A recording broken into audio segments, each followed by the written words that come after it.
Welcome friends.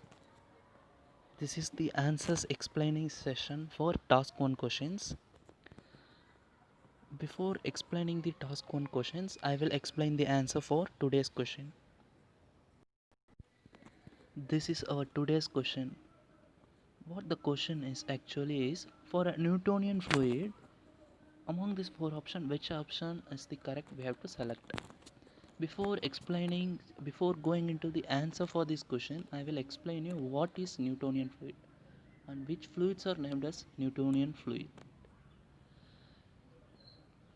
Past centuries people,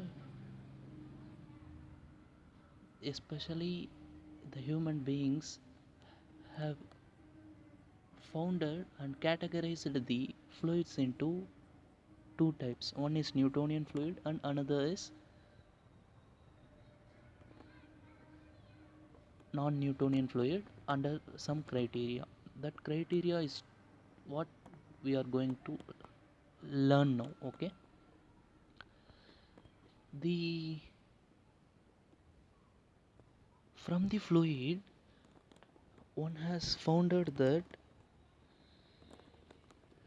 viscosity, which is the property of the fluids, especially liquids. The term viscosity actually means the opposition offered to the flow of fluid is generally named as viscosity. Hmm, How they derived the viscosity? While making a research on fluids, they found out that when we apply a shear stress on the fluid surface, the shear stress will be directly proportional to the velocity of the fluid and inversely proportional to the height of the fluid, because at the top at, the, at that is at the top height there will be a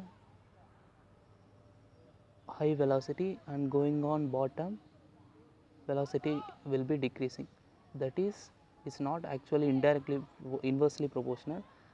The shear stress is directly proportional to du by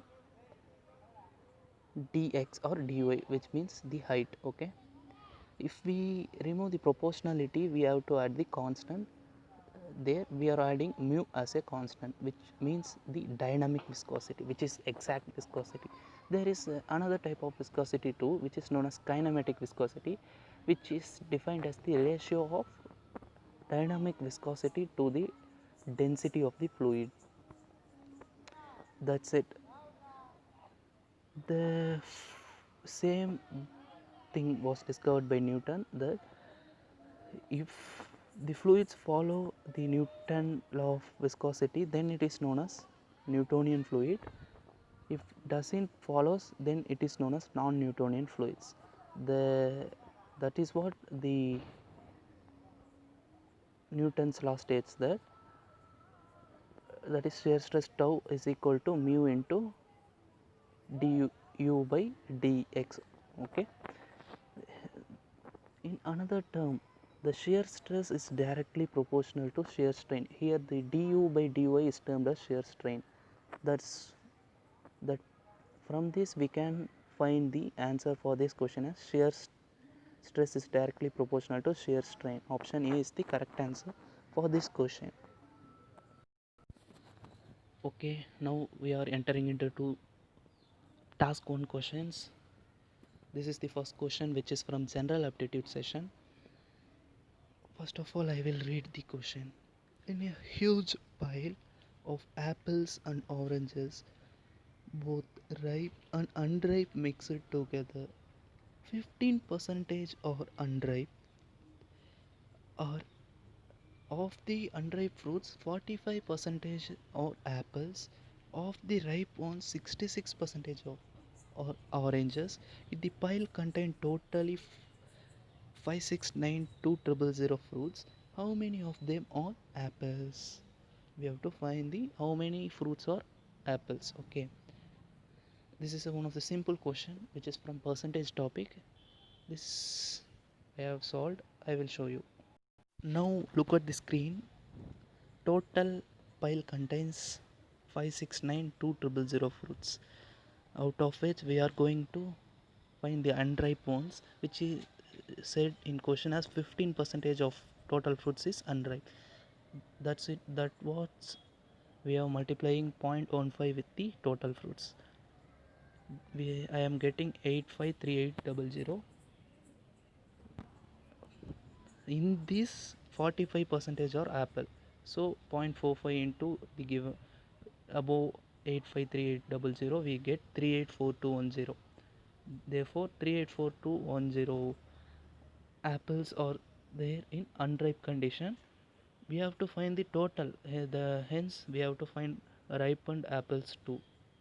They have told that 66 percentage of ripe or oranges, then the remaining 34 percentage will be apple. Hence we are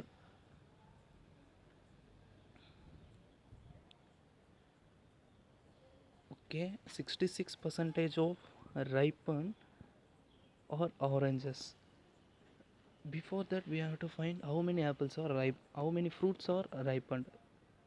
Hence we are subtracting the total fruits from unripe fruits, we are getting the ripened fruits. From this into 0.34 we will get the 1644988 as an answer.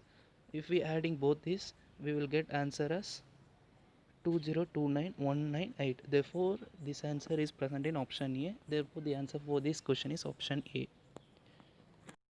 This is the second question, which is from our topic fluid mechanics. Oil in a hydraulic cylinder is compressed from an initial volume 2 meter cube to 1.96 meter cube.